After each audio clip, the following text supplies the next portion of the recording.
Especially with the city.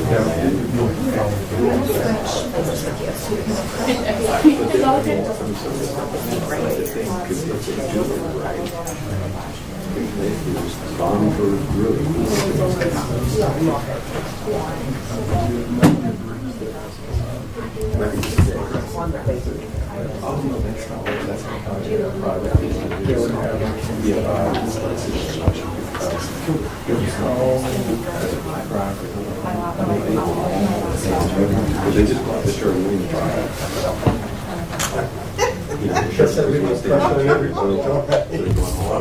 They have pretty much everything from the river back to the terminal, back to the tower,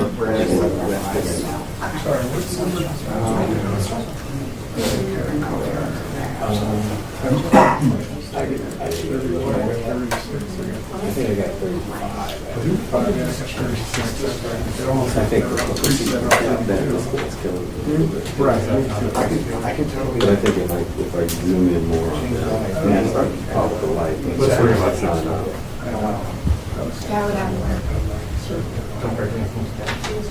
I think it's like hearing it. I have enough credit. Have a seat. You do it fast enough.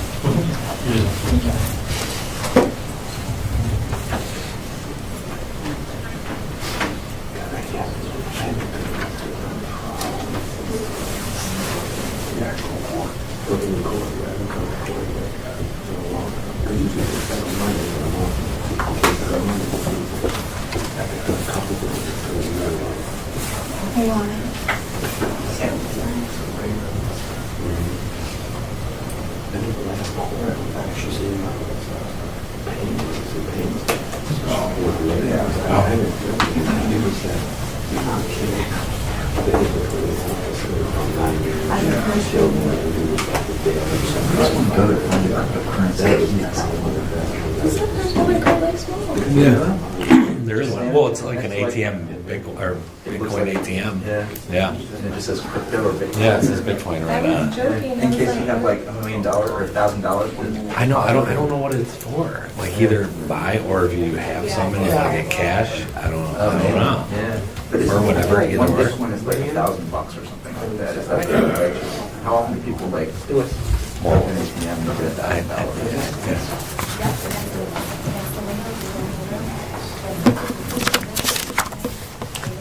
You guys can stay in here. Yeah. I'm just going where I was told to go.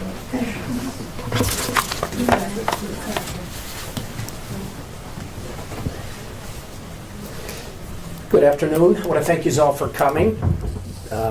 I'm Michael O'Malley. I'm the Cuyahoga County Prosecutor. What we are here today to do is to announce the indictment of 3 individuals and 1 business involving the illegally owning and operating cryptocurrency machines throughout Northeast Ohio. Before we begin, I would like to first thank the key individuals involved in this arrest, and starting with the U.S. Secret Service. Agent Todd Perinsky, who has done a tremendous job in bringing this entire case to this point, along with the acting agent in charge, Blaine Forschen, who will be speaking today. I also want to thank the staff of the State Department of Public Safety, Mike DeWine's team, starting with Andy Wilson, Greg Croft, the agent in charge, as well as Agent Bob Bolden. Finally, I also want to thank my own office, Dan Van, Economic Crime Supervisor, Andy Rogalski, Greg Mussman, and Jimmy Gallagher. These arrests occurred in several locations, including Miami, Florida. I want to thank Stuart Hedrick from the Miami-Dade State Attorney's Office, as well as Ken Trellis from the DuPage County State's Attorney's Office, which is right outside of Chicago in the state of Illinois. What occurred yesterday was in Cuyahoga County and Lorain County, 54 search warrants were executed. 51 Bitcoin machines were confiscated, and three individuals were arrested. 2 were arrested in the Chicago area, and 1 was arrested in Miami, Florida. You'll get their names in a minute. 1 company has also been charged, S&P Solutions, doing business as Bitcoin of America. These individuals have been charged with numerous felony charges, including engaging in a pattern of corrupt activity, also known as RICO, conspiracy, money laundering, license requirement violations regarding the transfer of funds electronically, as well as receiving stolen property. This operation involved many things, but one of the main issues was certainly the machines not being licensed in the state of Ohio, and these individuals taking 20% of every transaction that occurred in the machine. But these machines were also used to scam elderly people in Northeast Ohio, including aid victims who were led to these machines through fraudulent means to transfer funds. As I said, yesterday 41 ATMs were seized in Cuyahoga County, 11 ATMs were seized in Lorain County. This operation was immense, and it involved 29 law enforcement agencies throughout the county, in the country. And I want to just personally thank, as I mentioned, the U.S. Secret Service, the Ohio Investigative Unit, which is an agency of the Department of Public Safety of the state of Ohio, U.S. Customs and Border Protection, the Office of the Inspector General for Social Security Administration, the Federal Bureau of Investigation, the U.S. Treasury Financial Crime Enforcement Network, the Ohio Department of Taxation, the Cleveland Division of Police, the Naperville, Illinois Police Department, the Riverside, Illinois Police Department, the Lila Police Department of Illinois, DuPage County State Attorney's Office, the Federal Trade Commission, the Miami-Dade Police Department, the Miami-Dade State Attorney's Office, South Florida Cybercrime Task Force, the Ohio Department of Commerce, the Nevada Financial Institutions Division, the South Euclid Police Department, the Kirtland Police Department, the Rocky River Police Department, the Brooklyn Police Department, the Bay Village Police Department, the Lorain County Sheriff's Department, the North Ridgeville Police Department, the Shaker Heights Police Department, the Cleveland Heights Police Department, the Broadview Heights Police Department, and finally, the Willoughby Police Department. Obviously, this was a very complex operation. All of these warrants were executed yesterday. There was over 100 law enforcement officers involved, and it was a very complex operation. And I'm going to introduce to you Andrew Rogalski, who's the Economic Crime Supervisor of the County Prosecutor's Office, to give you some information on this operation that occurred yesterday. Thank you, Prosecutor O'Malley. I want to thank everyone for being here this morning, and I want to echo Prosecutor O'Malley's thank yous to our law enforcement partners, particularly the Secret Service and the Ohio Investigative Unit. We should all be fortunate for their service. Their hard work, their preparation, and their competence was on full display yesterday. We had parallel operations in Miami, in DuPage County, Illinois, and here in Northeast Ohio. And we were out at the Ohio Investigative Unit warehouse yesterday, and the competence was on full display. Everything went very smoothly. As Prosecutor O'Malley talked about, we have 4 entities charged here. S&P Solutions, doing business as Bitcoin of America. Bitcoin of America is what you're going to see on the photos of the ATM machines that will be later in this presentation. And then the 3 individuals, the owner and founder, Sonny Marabon, his father, Reza Marabon, manager, and then William Suriano, an attorney and manager of Bitcoin of America as well. They've all been charged with the exact same crimes on this indictment that was unsealed yesterday. Starts with pattern of engaging in a pattern of corrupt activity, conspiracy to engage in a pattern of corrupt activity, and then all the predicate acts that form the basis of the pattern of corrupt activity, which is over 30 counts of transmitting money without a license, 8 counts of receiving stolen property and money laundering, and then additional counts of tampering with records and a tax evasion charge. And I want to speak a little bit about the factual basis and the underlying legal theories that support those charges. We're dealing with a new industry with cryptocurrency, but we're not dealing with new laws. The same laws and the same legal theories apply to this business as any other businesses. Cryptocurrency is money. If you're a money transmitter in the state of Ohio, you need to have a license. Bitcoin of America does not have a license. I want to talk a little bit about how these ATMs operate. These ATMs were seized, 52 of them yesterday, from neighborhood gas stations mainly. These ATMs look like any other ATM, and essentially you put cash in and you tell the machine where you want to send cash that's converted into cryptocurrency that can go anywhere in the world, usually by means of a QR code or barcode that you can scan from your phone. These ATMs are ready-made for scammers.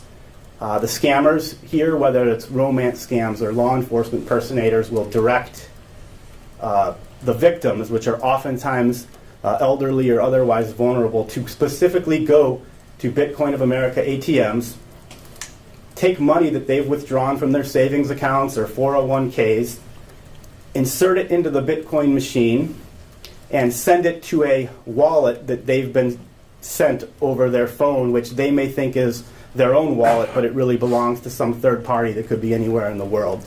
These transactions can take as little as 1 minute long, and that $10,000 that you put in to transmit to a third party is gone. And unbeknownst to them, Bitcoin of America, as the ATM provider, takes 20% or approximately 20% just like that. That's their service charge, and it's not put on the ATM. So if 10,000 is put in, only 8,000 in Bitcoin goes to the third party, and approximately 2,000 goes to the pockets of Bitcoin of America. Those transactions are illegal without a license in the state of Ohio. But our charges in the indictment go beyond that. Given who's being preyed upon here, if Bitcoin of America had been a licensed company like other reputable financial institutions, there was more that they could have done that could have prevented these transactions from occurring. There's one instance where an elderly gentleman, within 1 hour, did 3 transactions at the same Bitcoin of America machine, all in excess of $2,500, all to the same third-party wallet, and that $11,250 was gone to him in a matter of seconds. So Bitcoin of America does little to prevent these transactions, and then even less to help once the victim realizes that they're a victim of crime, and either they or law enforcement reaches out to Bitcoin of America, and Bitcoin of America's response is, well, due to the nature of cryptocurrency, your money's gone. It could be anywhere. You should have been more careful. There's nothing we can do. That takes us to the money laundering aspect of this. The money that goes into the Bitcoin of America machines is deposited into the company operating accounts, whether it's a legitimate transaction or an illegitimate transaction. Bitcoin of America retains the 20% as a profit, regardless of whether the underlying transaction was legitimate or illegitimate, even after it knows that they are in receipt of and retaining the proceeds of a theft offense with the cash that was deposited in the machine. Bitcoin of America knew that it needed a license, and it took steps with the state of Ohio regulatory agencies to avoid being licensed by being deceptive of describing its business practice and what they're about, trying to make it seem that they're not engaged in third-party money transmissions, and that's the basis for the tampering with records charges. So I wanted to go through a little bit of the indictment, the charges, and why Bitcoin of America and the 3 individuals are facing indictments this morning. And at this time, I'd like to introduce Blaine Forschen, who's the head of the Cleveland Secret Service Field Office, to talk a little more about the operation yesterday. Thank you, Andrew. Good morning, everyone. My name is Blaine Forschen. I'm an acting special agent in charge of the Secret Service for the Cleveland Field Office. I want to thank you all for being here today for this important announcement.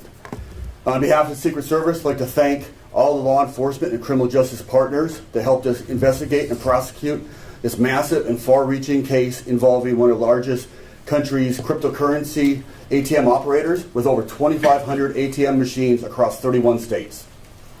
Many in the public know the Secret Service for our presidential protective mission. However, our agency was founded over 150 years ago to combat widespread counterfeiting across the country to ensure that our economic and integrity of our financial infrastructure is secure. Investigating those who perpetrate financial crimes and seeking justice for the victims is what we do. Yesterday, March 1st, Bitcoin America's founder, Sonny Marabon, was arrested during the search of his residence in Miami Beach, Florida, by Miami-Dade Police Department and the Secret Service. Marabon's father and company manager, Reza Marabon, along with the general counsel and co-company manager, William Soriano, were both arrested during search of their residence.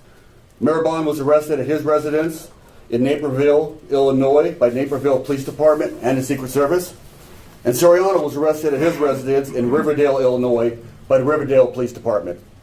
In addition, a search was executed at the company's main business office in Lisle, Illinois, by the Secret Service and Lisle PD, with assistance of DuPage County State's Attorney's Office. Next slide.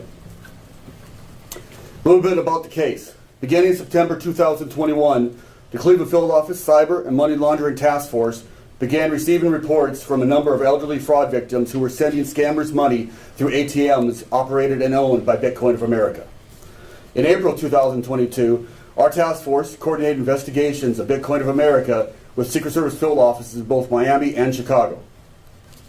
In October 2022, our task force and Ohio Investigative Unit presented a case to Cuyahoga County Prosecutor's Office where they considered Bitcoin of America to have existed as a criminal enterprise for the last several years. By early 2023, we discovered that there are 52 Bitcoin of America ATMs in gas stations, convenience stores across Cuyahoga and Lorain counties.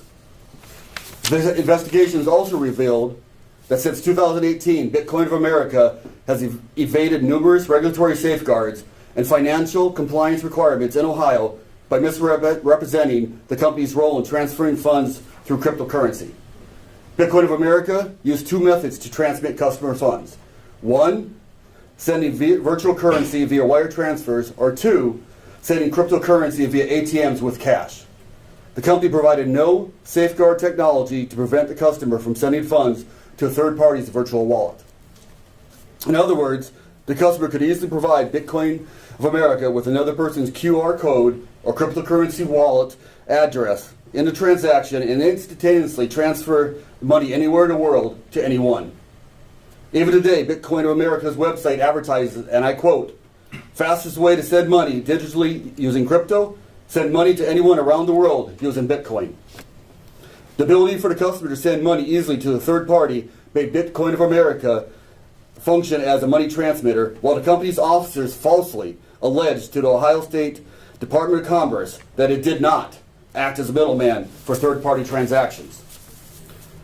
In the past year, hundreds of robocalls, elderly, and romance victims across the U.S. sent millions of dollars to Bitcoin of America through ATMs and websites. More than 300 consumer complaints against Bitcoin of America were filed in the Federal Trade Commission's consumer database. Many of these same victims filed police reports and said they had contacted Bitcoin of America and tried to get their money back. In no report was there any indication that Bitcoin of America returned any funds to any victims. Considered Bitcoin of America charges a 20% fee for ATM transfers, the company had millions of dollars of fees after the victims reported they lost money through the ATM and wire services. Investigations also revealed in this case that Sonny Marabon used proceeds of his unlicensed money transmitting business to fund his lavish lifestyle for merchandise, dining, vacations, luxury goods, and entertainment. Because of Bitcoin of America's lack of money laundering safeguards, criminals around the world have utilized the company to receive victim payments and launder illicit funds to criminals both in the U.S. and across the world. Scammers, robocallers, international organized crimes groups have capitalized on the company's lack of compliance and licensing. The Cleveland Secret Service Cyber and Money Laundering Task Force has assembled evidence of Bitcoin of America enabling unidentified Bitcoin transfers to domestic and overseas actors, including cryptocurrency payments to an illicit website that sold stolen personal and financial information to victims across the U.S. This website is also known by law enforcement to be based in Russia and operated by organized criminal ring. Bitcoin of America has also enabled payments from Ohio ATMs to go to a neo-Nazi organization and a foreign military suicide drone boat program. Bitcoin of America has engaged in a years-long pattern of deceitful declarations to state and federal regulators in order to obscure the company's unlicensed financial activities and disguise its true ownership. These declarations are violations of Ohio laws regarding false statements and enable the pattern of corrupt activity to continue unchecked until today.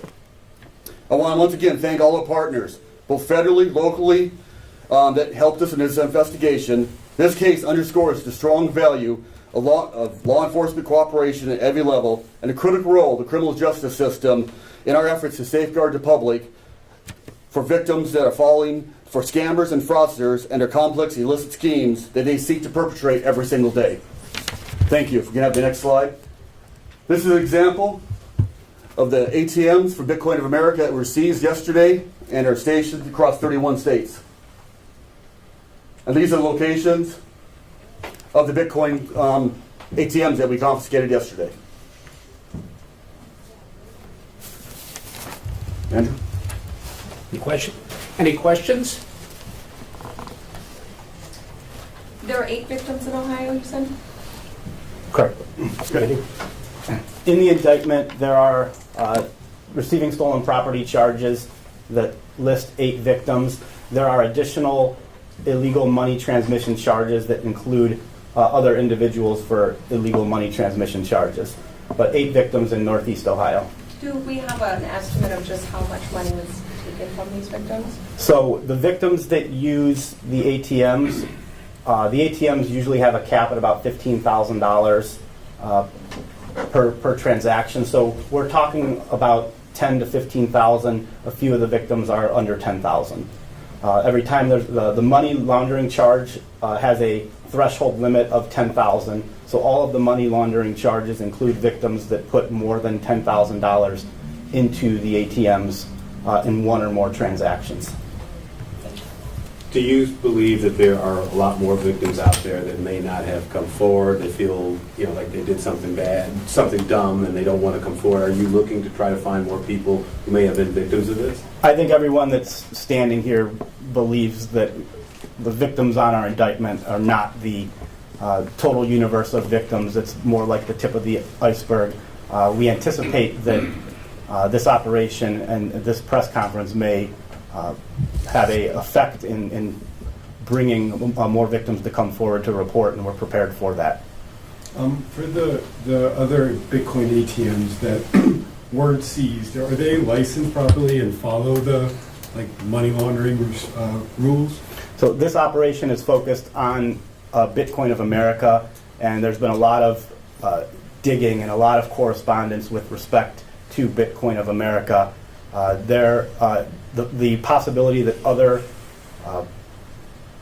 cryptocurrency companies may not be in compliance with the state of Ohio or other states' licensures is a possibility that we are looking into and could be part of a further investigation. For the places that had these locations, did they just think it was a regular ATM or something like that? I mean, because obviously they probably were not in on this, but did they just think it was just another ATM? They had a particular agreement with the company of Bitcoin of America, and if I could ask Agent Perinsky, I think he has more details about how a Bitcoin of America ATM will end up in the Sunoco at your neighborhood intersection. Agent Perinsky? I'm Senior Special Agent Todd Perinsky with the U.S. Secret Service in Cleveland. The way the agreements occurred was Bitcoin of America would either have a percentage that would be shared with the gas station owner, but more often Bitcoin of America paid the owners of the gas station rental rates for the space every month. Typically, it was about $400 a month.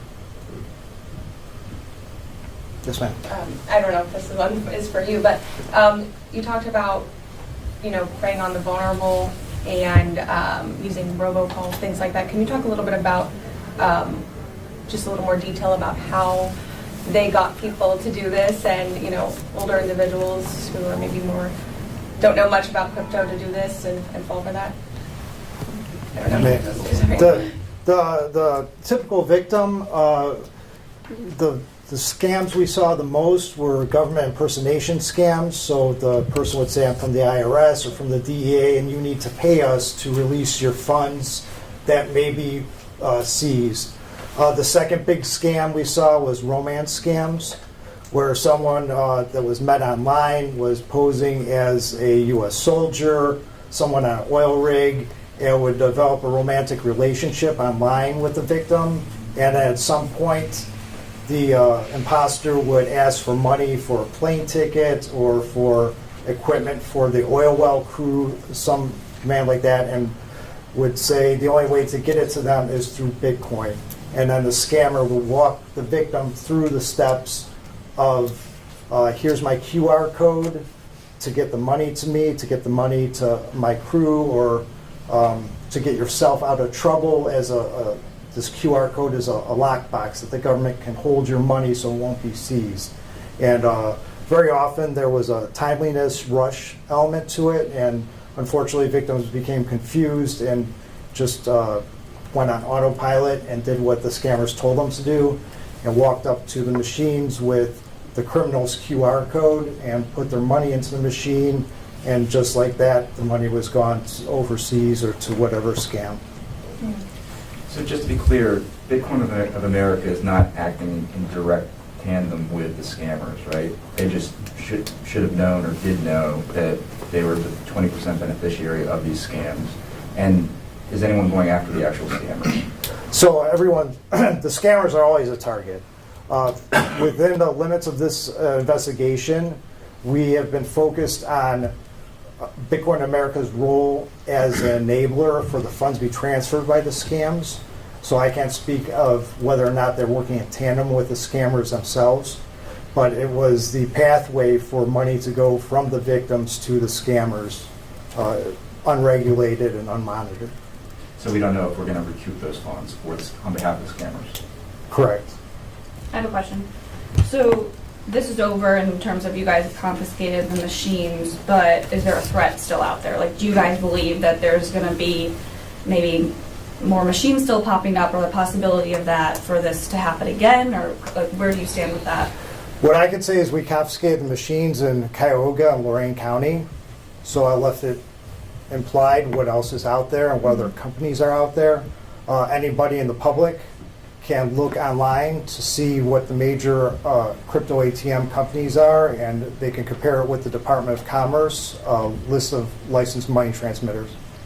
If there are any potential victims out there who see all the media coverage today, can you give us an indication of what they should do, who they should call, where they should go? Blaine had an answer for that. Yes, good question, great question. So if after the public sees this and they believe they've been a victim, they should do two things. One, reach out to the local PD, obviously file a police report. And two, go on the FTC website, like I mentioned earlier in my comments, that people have filed with their database and make a complaint. And that'll start the ball rolling. I'm just thinking in terms of any potential evidence. Do they get receipts out of these machines like a standard ATM machine? And should they be saving all of that, or any potential evidence? They should save everything. For the most part, the scammers, by the time most of them, by the time they submit that information, they believe that it's for legitimate purposes. And by the time, at the end of the day, when they realize they got scammed, most people have thrown all that stuff away. But yeah, if they saved everything, if they took pictures of stuff, save all that. Jumping on that. It's an excellent question. We have already, as evidence, numerous receipts that the victims that we know about have provided to their law enforcement, and we've reviewed those receipts as part of this case. And the receipts themselves will tell you, the amount of cash that you put in, the amount of Bitcoin that is sent to the QR code, and it'll tell you the fluctuating rate that Bitcoin has with the US dollar that minute. The gentleman that did 3 transactions within 3 hours had 3 different rates because Bitcoin rises and falls like any other asset in the market. Nowhere on those receipts does it say anything about Bitcoin of America taking 20% of the cash that is placed into the machine and only sending 80% in cryptocurrency. Is this case going to federal or state court or both? This is a state court indictment in Cuyahoga County. Do you know the sentencing range for RICO charges plus the conspiracy? I know there's 2 heavy hammers. The RICO charge that's count 1 of this indictment is a felony of the first degree that carries a maximum penalty of 11 years in prison. The conspiracy charges, I believe, are 1 level below that would have a maximum of 8 years. And then a lot of the underlying offenses are either felony 3s or felony 4s that could carry 3 years for felony 3s, 18 months for felony 4s. So that's the sort of the order of magnitude that's on this indictment. And then can you talk a little bit about S&P Solutions, the business that was involved?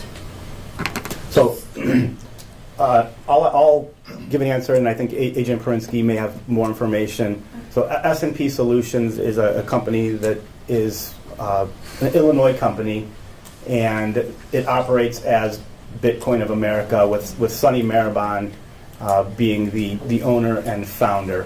Okay. So if you go to the ATMs, you're not going to see S&P Solutions on the ATM. Right. You'll see Bitcoin of America. But if you go to the Secretary of State's website or other legal filings, you might see S&P Solutions. But that company doesn't have any specific ties to Cleveland, right? It is not an Ohio business. It does operate in the state of Ohio through its ATMs, and that is the basis of 1 taxation charge at the end of our indictment for their failure to pay what's called a commercial activity tax for their having commercial operations in the state of Ohio, but they are not an Ohio business. How long have these kiosks been in Ohio? Agent Perinsky? We first started seeing cash deposits go into Bitcoin America's bank accounts in May of 2020 here in Ohio. And when were the first reports of, or the first complaints, I should say? Soon after that, through the Federal Trade Commission complaint line. Do you have an estimate for how much money has been transferred through Bitcoin America in that time? Last year, the company's approximate money transferred was about $250 million That's nationwide? Or nationwide. Should we expect more charges in other states from this? I mean, this is just Ohio, but are other states, do you know if they're taking a look to see, like Illinois or some of the other states, to see if these things are in their jurisdictions as well? That's a very good question. I know Miami and Chicago's local areas and federal jurisdictions are looking into that, and we're cooperating like normal with all our other field offices to share information. And I imagine this will be an ongoing investigation, that there'll be other investigations across the country involving Bitcoin for America. And again, there remains ATM machines throughout our state. Our charges involved Cuyahoga and Lorain County, so certainly the public should be aware when they're using these Bitcoin of America machines that, first of all, they're unlicensed in the state of Ohio. Second of all, that there's going to be a 20% fee for every transaction. And the best course of business is to avoid using these type of machines.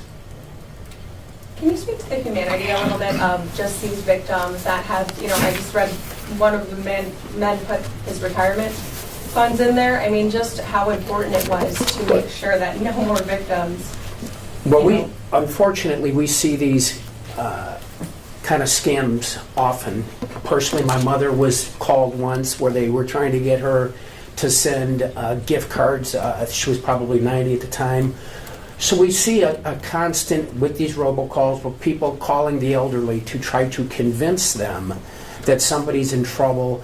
something's wrong and that they need to save, whether it's their grandchild, their loved one, whatever it may be, in directing people who are elderly and naive to withdraw funds and to send them away. And so, obviously these scams have a great impact on our most vulnerable population, which is why it's so critical to stop them when we become aware of this. And, I'm very thankful and I'm proud that the Secret Service brought this case to our office, because my staff was more than happy to get involved and try to put an end to it for the people, not just of Cuyahoga County or Lorain County, quite frankly, across the country.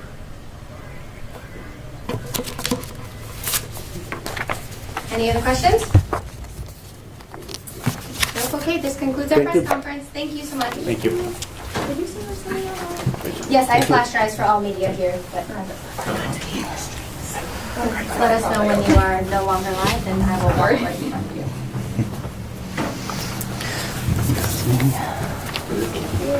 you.